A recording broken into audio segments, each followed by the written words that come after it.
कि पूरे यूपी में 1 लाख से ज्यादा गांव हैं, जहां करीब 2.5 करोड़ परिवार रहते हैं। यूपी के 1/3 यानी 28,000 से ज्यादा गांवों में कोरोना वायरस पहुंच चुका है। लगातार मौतों से गांव दहशत में है। हालांकि सरकार का दावा है कि उनकी कोशिशों के बाद गांव में कोरोना के हालात काबू में हैं। लेकिन हकीकत क्या है? एबीपी न्यूज ने यूपी के अलग अलग गांव में पहुंचकर वहां पर सच्चाई जानने की कोशिश की है। क्या वाकई हालात बदल रहे हैं या फिर सुनने में जो अच्छा लग रहा है वो उतना सच्चा नहीं है? आपको दिखाते हैं यूपी के गांव का सच बताने वाली हमारी ये खास रिपोर्ट। गांवों में कोरोना का संक्रमण इस बार तेजी से बढ़ा है। बड़ी संख्या में ऐसे लोग हैं जिनकी मृत्यु हुई है। जिस गांव में 50 से ज्यादा लोगों की मौत हो जा रही है, वहां भी सरकारी अमला हरकत में नहीं आ रहा है। वो रात भर ऐसे ही तड़पते रहे, कुछ नहीं हुआ। यहाँ पे कहीं भी जाओ दवा जल्दी मिलता ही नहीं। मैम हमको बच्चा रो रो कर रहे थे, लेकिन कोई सुई दवाई नहीं लगा रहे थे।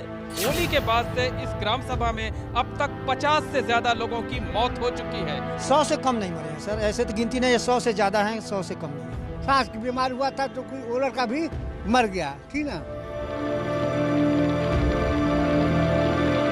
देवरिया जो कि बिहार से लगा हुआ उत्तर प्रदेश का एक छोटा सा जिला है और यहाँ पर मैं मौजूद हूँ बैदा गांव में। यहाँ पर बीते 1 महीने में करीब 15 लोगों की मौत हुई।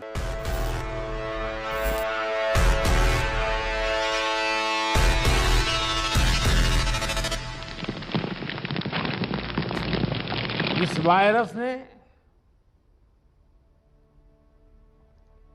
हमारे कई अपनों को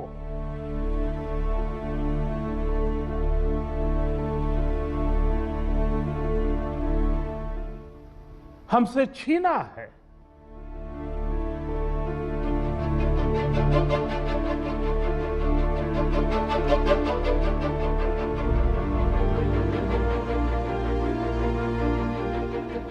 मैं उन सभी लोगों को अपनी विनम्र श्रद्धांजलि देता हूं। देश के प्रधानमंत्री नरेंद्र मोदी हिंदुस्तान के उन तमाम नागरिकों की मौत पर आज भावुक हो गए जिन्हें कोरोना ने हमेशा के लिए छीन लिया। मैं उन सभी लोगों को अपनी विनम्र श्रद्धांजलि देता हूं। किसी का सुहाग उजड़ गया तो कहीं बच्चे अनाथ हो गए, किसी के सिर से मानो आसमान ही छिन गया। घर का इकलौता कमाने वाला सदस्य कुछ घंटों के भीतर मौत के मुंह में समा गया। बुखार आया था अचानक, क्या हुआ कोई पैसा इलाज के लिए है नहीं, कहाँ से लेके जाते, कमाने वाले वहीं थे, लेट गए, बस अचानक खत्म हो गए, कहीं न भाग सके न कुछ नहीं। कोई बड़ी बीमारी तो नहीं? कुछ नहीं, बीमारी उमारी कुछ थी नहीं, अपने आप से कमाते थे, अपने आप से खाते थे, नाना लड़कन को खिलाते थे लाला। उनको हुआ क्या था? उनको बुखार आया था और कुछ नहीं।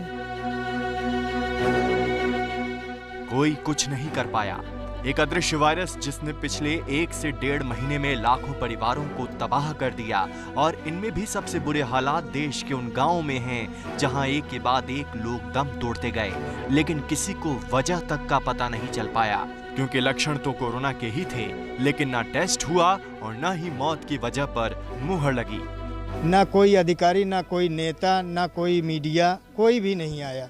आप पहले शख्स हैं जो आए हैं यहाँ। यूपी के मुख्यमंत्री योगी आदित्यनाथ कहते हैं कि प्रदेश में राज्य सरकार के अभियान का असर हुआ है और अब सब ठीक है। लेकिन पिछले 20 दिनों के अंदर जो बृहद अभियान चला है ग्रामीण क्षेत्र में, शहरी क्षेत्र में, आज उसका परिणाम है कि पिछले 20 दिनों के दौरान 2,04,000 एक्टिव केस प्रदेश के अंदर कम हुए हैं, यानी इतनी रिकवरी हुई है और वे लोग अपने घरों को वापस जा चुके हैं या घरों में सुरक्षित हैं। एबीपी न्यूज संवाददाता संजय त्रिपाठी इमलिया गांव में अशोक कुमार के घर के बाहर मौजूद हैं, जहां 1 महीने के भीतर परिवार के 7 लोगों ने दम तोड़ दिया। मरने वालों में 4 सगे भाई, 2 सगी बहनें और इनकी मां शामिल हैं। कोरोना की त्रासदी से एक भरा पूरा परिवार 30 दिन के भीतर तबाह हो गया।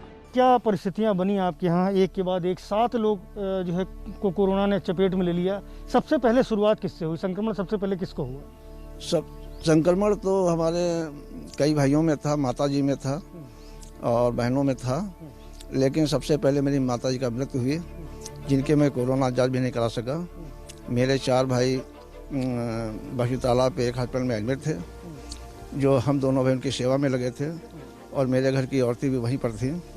लेकिन माताजी अचानक मृत्यु हुई, जो कि हमारे घर में कोई देखने वाला भी नहीं था और हमारे 2 पोते ही थे माताजी के, जो कि वो पोतों ने उनकी सेवा की।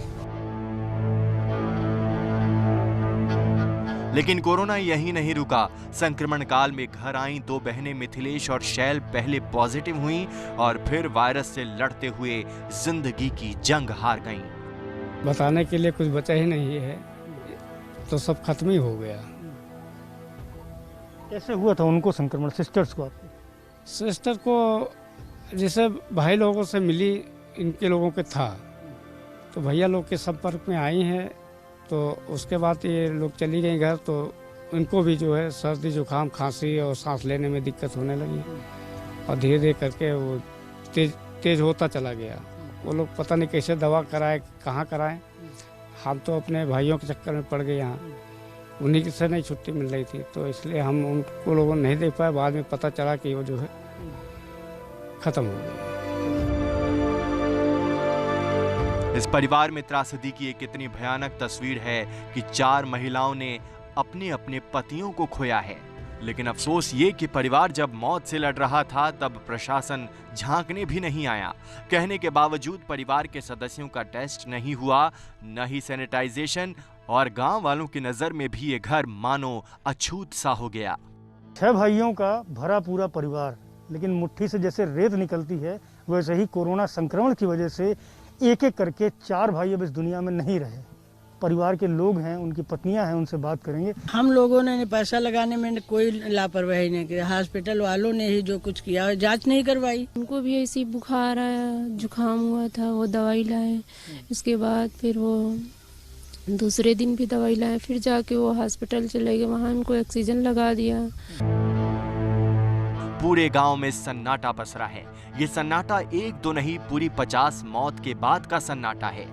ये तस्वीर प्रयागराज शहर से करीब 40 किलोमीटर दूर श्रृंगवेरपुर ब्लॉक के मेंडारा गांव की है, जहां होली के बाद अप्रैल के पहले हफ्ते तक तो सब कुशल मंगल था। लेकिन दूसरे हफ्ते में गांव में मौत ने ऐसा तांडव मचाना शुरू किया कि हाहाकार मच गया। 50 दिन के भीतर गांव में 50 लोगों ने दम तोड़ दिया। हालात ऐसे हैं कि लोग घर से कदम बाहर निकालने में डर रहे हैं। गांव के लोग बाहर निकलने से बच रहे हैं। बेहद जरूरी होने पर ही लोग घर के बाहर कदम रखते हैं। गांव की सड़कें, गलियां सूनी पड़ी हुई हैं। इस वक्त हम मेंडारा ग्राम सभा में ही हैं। आप देख सकते हैं कि ये एक रास्ता है जो जाकर हाईवे को निकलता है। रास्ता पूरी तरीके से सुनसान पड़ा हुआ है। एक भी शख्स यहाँ पर नजर नहीं आ रहा है, क्योंकि 50 के करीब मौतें होने के बाद से लोग जबरदस्त डर में हैं।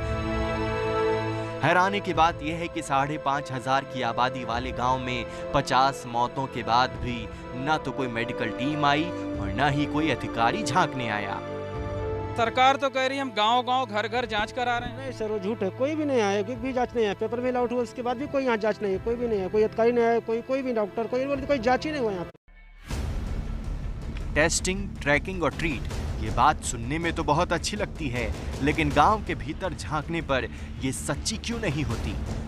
यकीन नहीं आता तो स्वास्थ्य केंद्र को देख लीजिए। जिस गांव में 50 अर्थियां उठी हों, वहां इलाज का जिम्मा उठाने वाले सेंटर पर ताला रहता है और बाहर बकरियां बंधी हुई हैं। हम जगह जगह से रियलिटी चेक कर रहे हैं। इस वक्त हम मौजूद हैं संगम नगरी प्रयागराज के श्रृंगवेरपुर ब्लॉक के मेंडारा ग्राम सभा में, और यहाँ देख सकते हैं आपकी यहाँ राजकीय यूनानी चिकित्सालय है, सरकारी अस्पताल है। और मेंडारा गांव के बारे में बता दें कि पिछले 1.5 महीने में यहाँ पर लगभग 50 लोगों की मौत हो चुकी है। सरकारी अस्पताल का क्या हाल है ये आप देख लीजिए। इस वक्त दोपहर के तकरीबन 1:30 बज रहे हैं, लेकिन अस्पताल में ये जो यूनानी हॉस्पिटल है यहाँ पर ताला लटका हुआ है। बकरियां बांधी गई हैं यहाँ पर, आप देख सकते हैं कि इस तरीके से ये पेड़ में बांध करके जो बकरियां हैं उन्हें बांध करके रखा गया है। तमाम बकरियों के बच्चे यहाँ पर बांध कर रखे गए हैं और ऐसा लगता ही नहीं है कि ये कोई अस्पताल है। आज प्रधानमंत्री मोदी वाराणसी के अधिकारियों और डॉक्टरों से बातचीत कर रहे थे, तब उन्होंने गांव में कोरोना को हराने के लिए एक नया मंत्र दिया। हर व्यवस्था के लिए, हर इकाई के लिए नया मंत्र यही है, जहां बीमार वहीं उपचार।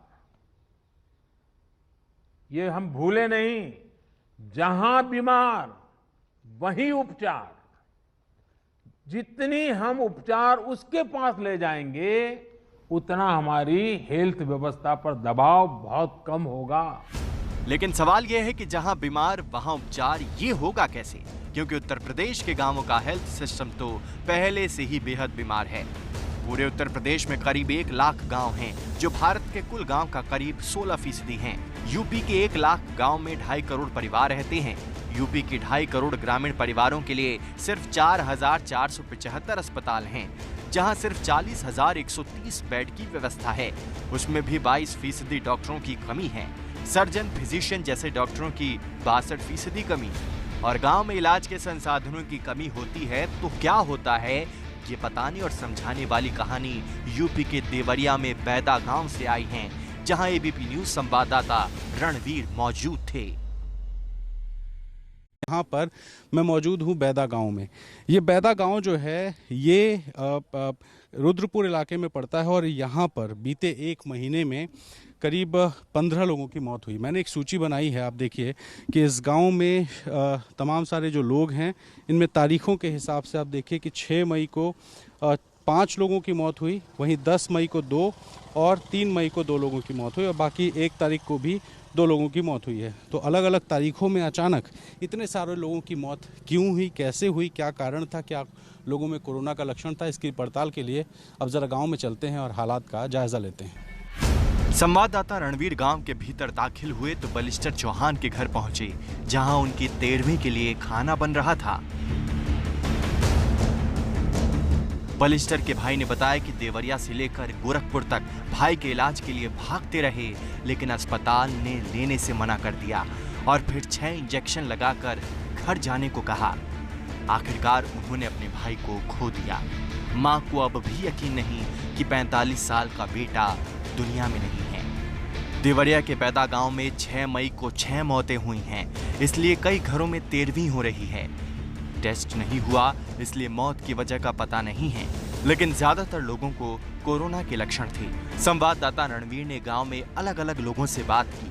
ज्यादातर लोगों ने कोरोना से डरना तो दूर, उसके होने को ही खारिज कर दिया।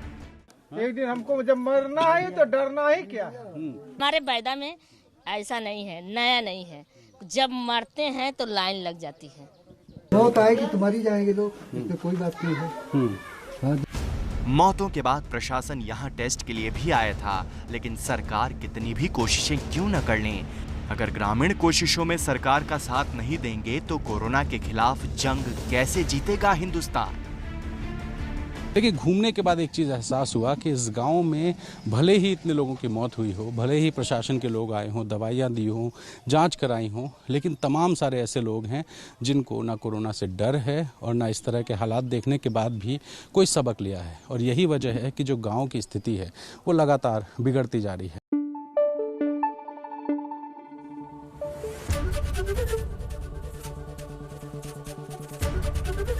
एबीपी न्यूज आपको रखे आगे।